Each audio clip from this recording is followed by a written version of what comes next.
very, very difficult to be positive about many things to do with Kabam in 2025. I've tried to record 2 videos over the past 2 days. I'm aware I haven't posted anything in a week. This is the longest break I've ever taken on this channel. I am not in a good place to do MCOC right now. I am fundamentally outraged and I'm infuriated with the way they've handled the game in September. I've just gone back to university. The walls in this place are less than 1 millimeter thick. I can barely make videos as it is, but I am going to wind back my YouTube operation and I am barely playing the game as a direct result of you fucking idiots. But this post we have just got from Kabam Crashed is perfect. I'm very hesitant to be positive. I'm very hesitant to give Kabam any sort of credit because I'm an idiot. I could read something and think it's great, and then people cleverer than I come along and then say, actually, Matty, you just missed this and this, and they're being the same clowns they've always been. But I genuinely believe this post is perfect. And it just came out of left field. I was just on the phone to my girlfriend complaining about how awful my life is, and it's been a rough patch right now. I just clicked absent-mindedly on my computer onto Vega's live stream, on silent, of course. And I just see him reading this post and I see a paragraph and I'm just like, shit, I need to make a video. I have a platform. I'm not just reading this on my own. I saw one paragraph of this. I'm like, no, I'm making a video right now. No, this is happening.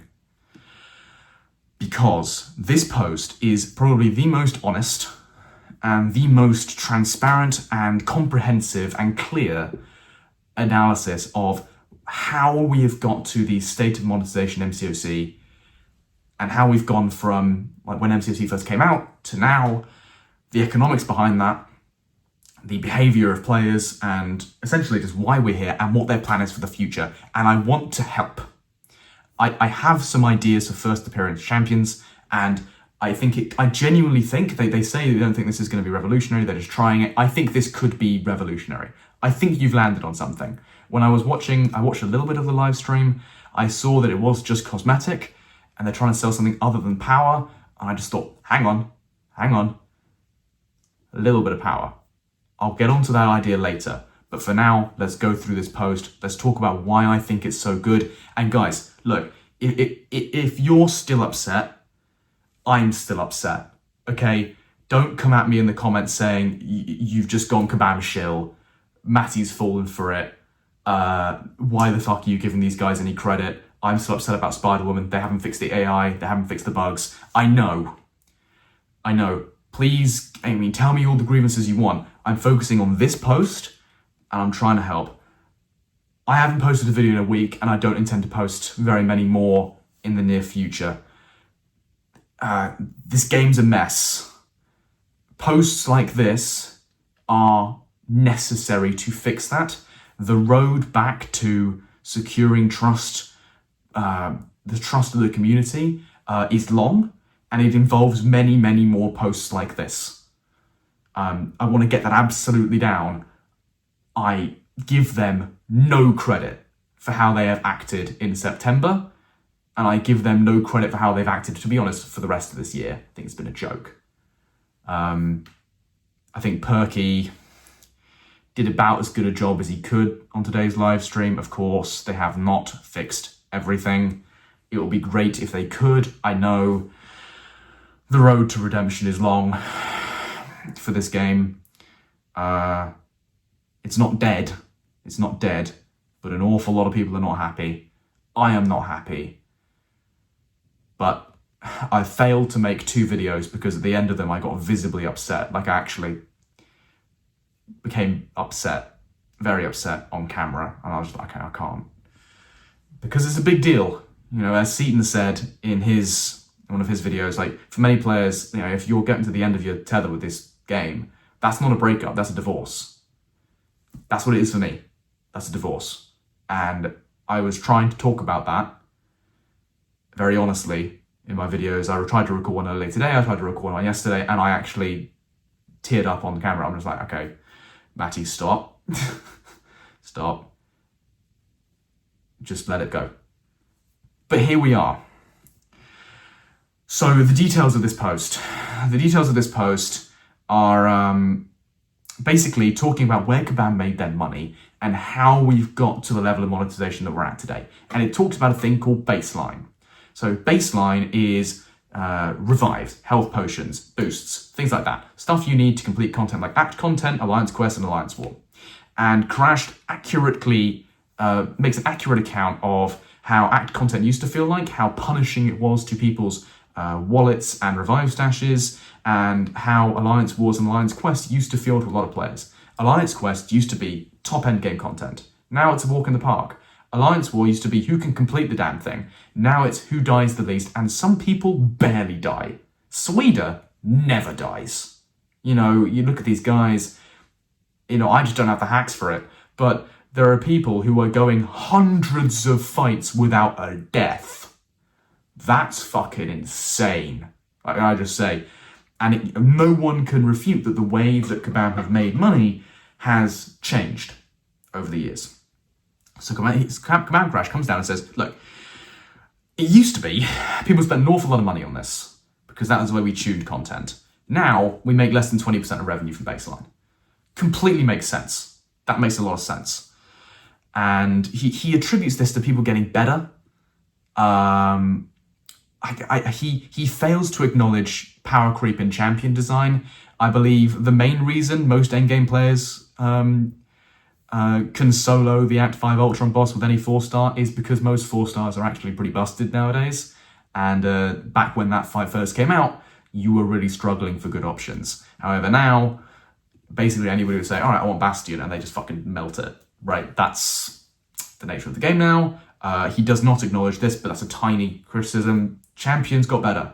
We got better, but champions got a lot better. The second reason is related to deliberate design decisions on our part. Yes, because Act 6 was hell. You know Act 6 was hell. I'm glad we're all acknowledging this. Act 6 is a complete bastard. It's still a bastard. And Act 7 was slated to be even harder. You remember all the Book 2, Act 1, Chapter 1 beta that Seaton covered? And it was just hell. Had the Emma Frost boss and the MODOK boss, 20,000 damage through the block on a parry. Like, come on. And they made the changes. Now Act 7, 8, and 9, far superior content to Act 6. And they've had to nerf Act 6 one too many times for me.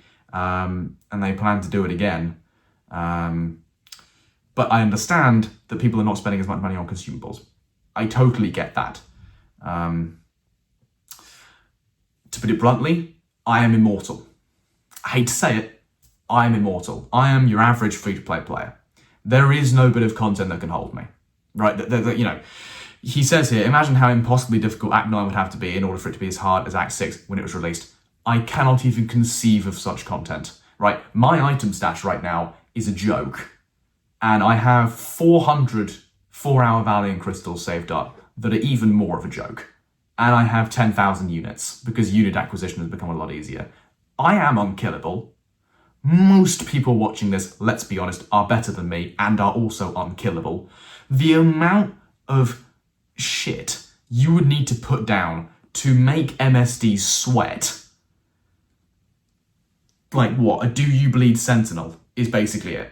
And the fucker would still find a way around it. He would use relics or something to kill it. I don't... That man isn't human. But I completely get this. So why can't we go back to the good old days? Because of the reasons I just said. Because of the reasons I just said. If you say, why can't the contest be like it was a decade ago? Before people tell me, I know that is similar to critiques that I raised about, like, you know, the game has survived for 11 years, so why do we need... I was talking about champion design at the time. But so why do we need this level of monetization when the game's going for 11 years? You can't just say, why can't the contest be like it was a decade ago? Because it's a different contest. It's a different game now, for the reasons we've gone over. However, there are things that have gone right over 11 years of Marvel Contest of Champions, and Kabam are getting things wrong. There are certain lessons they can learn from what works, what sort of game design actually gets people on board, and they have not learned or they've lost some of the magic. I mean, there are certain things they were doing some years ago that they're not doing anymore. That's the actual question. So the common sentiment expressed by long-term players is why can't the Connors be like it was a decade ago is wrong. The question they should be asking is why the fuck are you not taking advantage of films in the way that sometimes you did? We had the Avengers Infinity War thing. I know that's a big deal. But you can make a big deal of any event, I think. You can make a big deal of any film. Not like Infinity War, but, we've got Doomsday coming up. I'm sure as hell hope you make a big deal out of that. Why the hell have we not had more Labyrinth of Legends, Abyss of Legends? Necropolis was massive for the game. Abyss of Legends, massive for the game. Why have we not had more of that? I know it's big, but there are certain things that have worked along the way. And Kabam have tried a lot this year. Not a lot of it's gone right. The Deathless event, that went really well. Then we had the Idols, which is a clear downgrade. There are bits of content that have worked, and a lot of what you've done this year have not worked. So why can't the content be like it was a decade ago? Not quite the question, but there we go. Anyway, why so many sales? And this is why this post is so great. The shift in player behavior and the content design has directly led to the current monetization strategy for the game. And you may think this is bullshit. And this is normally where most Kabam posts would stop. They would just expect us to fill in the gaps or try and gaslight us. And you'd just be like, yeah, well, this is bullshit for X, Y, and Z. Then he keeps going. As baseline disappeared, more revenue had to come from offers. Okay, fair statement. The team knew years ago that creating more sales could result in a self-reinforcing feedback loop, but they didn't think they had any other choice but to proceed down this road.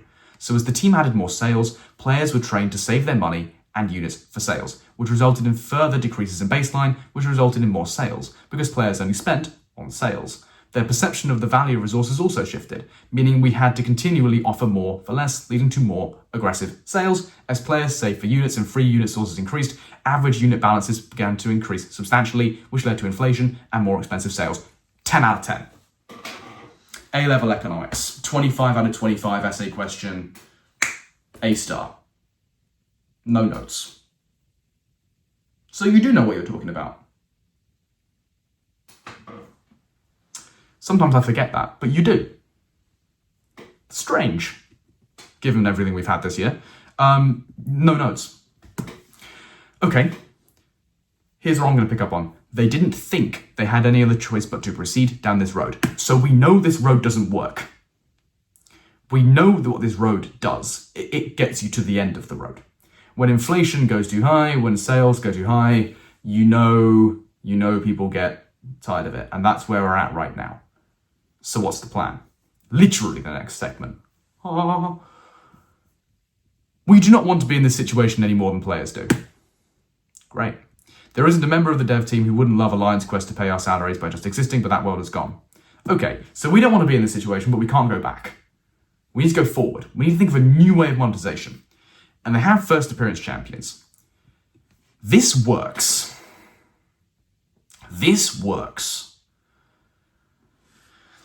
They want to reward and sell something that isn't power. If you do a piece of content then in a certain amount of time, then you get a special edition of a champion. Yes. Yes, please. Hello. Sorry. I'm just going to butt in. This is future Matty here. Hi, you can tell by the hat. Hello. I am aware that the first way they're going to be introducing these sorts of characters is through featured crystals when the champion first comes out. That has nothing to do with like completing a challenge and then getting a champion, right? I understand. It doesn't take away from what I'm about to say, from the suggestions I have for first release champions. I think if you gave them a little bit more juice, you would generate more interest in these champions more than just the cosmetic. And, this cosmetic thing, this ecosystem, fully on board as a free-to-play player. However, just keep watching. Now, there are 2 notes for this. Don't just make them shiny, right? 3 notes. Firstly, don't just make them shiny, right? That's basically what we've had right now. And I understand that is, it's a good baseline, but you need to promise people more now. Otherwise, they're going to think that all you're going to do is make them shiny because people are clowns and they don't listen. So you need to say that down the road, they're saying they're talking about more cosmetic options like customizable profiles and true achievement systems. No. You do need to offer a little bit of power, but I'll explain. Firstly, we need to do something about these consumables, right? First appearance champions essentially mean that you can get a champion by doing a thing. Now, that does generate interest. However, it does take away sales from crystals. So, how can we minimize the power of this while galvanizing the people who matter? You need to make that challenge really, really, really fucking hard. All right? I'm talking Wheel of Fate hard. Okay? It also cannot be every single time. So you need to pick and choose the champions you want to have as first appearance champions. Big time, like big deal champions, like big prestige champions, like Doctor Doom, sort of level iconic champions who generate interest. Then you need to make the challenge difficult. You can't wipe out crystal sales by saying that there's this surefire guaranteed way of getting first appearance champions. Now, I know not everybody's going to find that popular. I know people in general like things to be easy than they like to be hard. But again, Crashed here has been really honest about how they make money. And even as a free-to-play player, that makes me want to engage. I am willing to give you money here.